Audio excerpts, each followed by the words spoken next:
This video is going to focus on the polecat. This is going to be its actuator for its swing arm. It's a screwdriver motor I picked up at a garage sale for $1.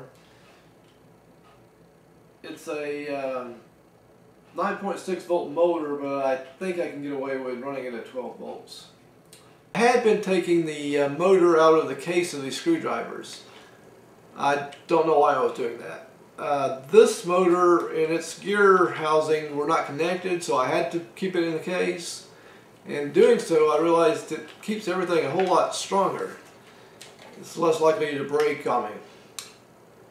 So this is the way I'll probably do it in the future. I just cut off the handle so I can mount it easier, and added my relay for tripping it.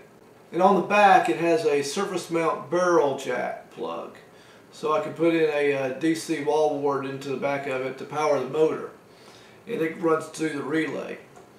And then I can trigger it with this guy, which one wire will be the ground and one wire will go to the propeller chip, and I can turn the motor on and off with it.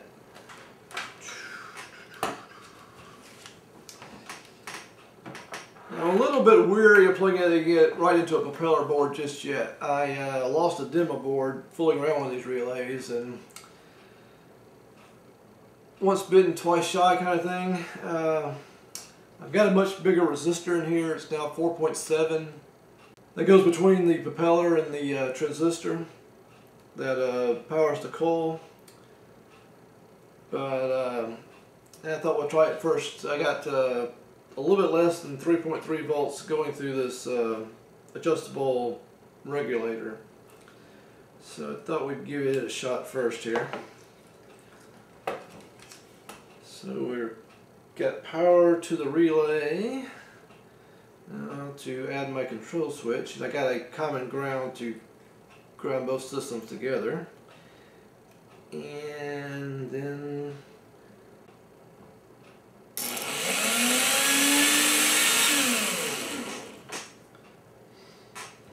and no smoke, so I think we're good. I'm not going to run the motor constantly, so I'm hoping the 12 volts ain't going to be a problem with it.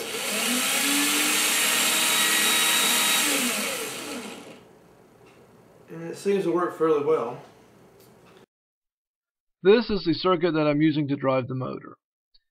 You have to have a relay, a diode, a transistor, and a resistor. The relay is represented in the blue square. It has an electromagnetic coil that when it is energized, it brings a plate down that connects the common pin to the normally open pin, NO.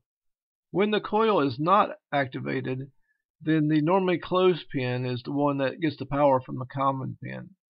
So to activate the coil, we send our 3.3 volts through the propeller's pin to the middle pin of the transistor. This completes the two outer pins that run to ground, which completes the circuit for the coil, activating it. The diode across the coils keeps electromagnetic monsters from going back to our propeller chip.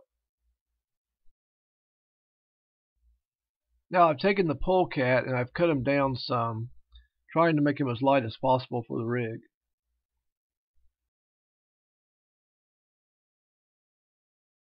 I've got to also cut his actuating cable too, as I'm going to try to use it with the servo to cause his mouth to open and close. I am feeling a little bit like a one-trick pony, as I'm going to use the same mechanism for the polecat as I did for the doggy and the headbanger. I have thought about maybe doing something a little bit different by turning him upside down and having him coming off the ground upwards. I thought this might scare people a little bit, as they might second guess on if this is a real animal or not.